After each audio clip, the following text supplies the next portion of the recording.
আধুনিক যুগের সাথে তাল মেলাতে মেলাতে আমরা হয়তো ভুলেই গেছি আমাদের পুরনো একটা ট্র্যাডিশন আছে। কেন এই কথাটা বললাম, চলো আজকে পুরো ঘটনাটা বলি।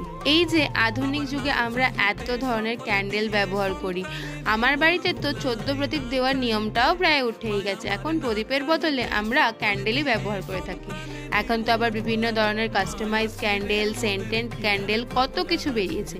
কিন্তু তার ফাঁকে আমরা যে বাংলার প্রদীপের ঐতিহ্য সেটাই ভুলে গেছি। আমরা এই আধুনিকতাটাকে মানিয়ে নিতে নিতে আমাদের যে ট্র্যাডিশন, যে রীতি নীতি, সংস্কার, সেই সমস্ত কিছুই ভুলে গেছি। দীপাবলি বা কালী পুজো মানেই হচ্ছে আলোর উৎসব। এই উৎসবকে ঘিরে কত না আনন্দ থাকে। সেই রকমই রাস্তায় বহু মানুষ এই দিনকে মাটির প্রদীপ নিয়ে বসে, যাতে তাদেরও 2 পয়সা বেচা কেনা হয়, তাদের ঘরেও আলোর উৎসবে ভরে ওঠে।